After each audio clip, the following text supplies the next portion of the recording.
Hello mga kachika! For today's video ay panibagong celebrity update na naman ang ating pag-uusapan. So ano nga ba ang dahilan ng totoong hiwalayan ng dalawa? Matatandaan na unang umugong ang hiwalayan ni Daniel Padilla at Catherine Bernardo. At sumunod nga na umugong dito ay ang hiwalayan ni Sian Lim and Kim Chiu. Ano nga ba ang totoong dahilan ng kanilang breakup? Si Sian Lim and Kim Chiu ay 12 years together. Kaya naman nagimbal ang mga netizen sa kanilang hiwalayan dahil nga sa kanilang matagal na pagsasama. At sinasabi na sila ay 2 buwan na hiwalay. Kaya lang ay hindi sila nagsasalita sa social media. Pero merong mga nakakapansin na mga netizen na hindi na sila madalas magkasama sa kanilang mga video. Matatandaan na sa magkaibang event na dinaluhan nila noong nakaraang Setyembre, kanya-kanya sila ng lakad. Sa ginanap na preview ball ay mag-isang dumalo si Sian, habang sa ABS-CBN ball naman ay wala ring kasamang date si Kim. Dan pa ito ng solong pagbabakasyon ni Kim sa California. At nagpadagdag pa sa mga espekulasyon na ito ay ang inilabas ni Ogie Diaz sa kanyang vlog. Saan ay meron daw isang source na nagsabi sa kanya na di umano ay hiwalay na talaga si Sian Lim and Kim Chiu. At ayon nga kay Ogie Diaz, a friend of mine and a friend of Sian and Kim Chiu told me na totoong hiwalay na si Kim Chiu at si Sian Lim.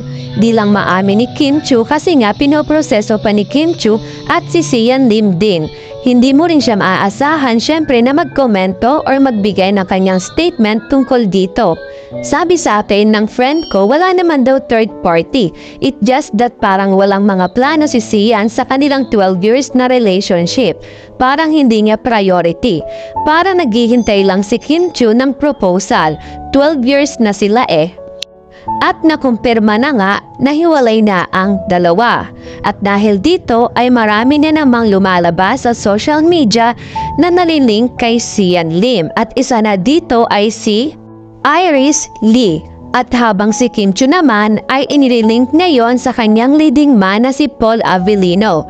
Matatandaan sa isang interview noong 2015 ay sinabi ni Paul Avellino na ang gusto niyang maka-partner or maka-love team sa isang palabas ay si Kim Chiu. At ngayon lang sila napagbigyan sa kanilang teleserye na Linlang. At ano naman kaya ang magiging komento nyo tungkol dito? And 5, 4, 3, 2, and 1. Dahil na-hit na nga natin ang 1,000 subscriber, ay magsisimula na ang ating pag-giveaway. So, sino kaya ang maswerte na makakatanggap ng 500 Gcash? So, paano nga ba sumali? Siyempre, dapat ikaw ay nakasubscribe sa aking YouTube channel and then naka-like and share ka sa aking mga videos at siyempre, kailangan mo ring mag-iwan ng comment. Just comment down. At kailan ba ito gaganapin? So January 2, 2024 sa ganap na alas 8 ng gabi. Kaya ano pang hinihintay nyo? Join na!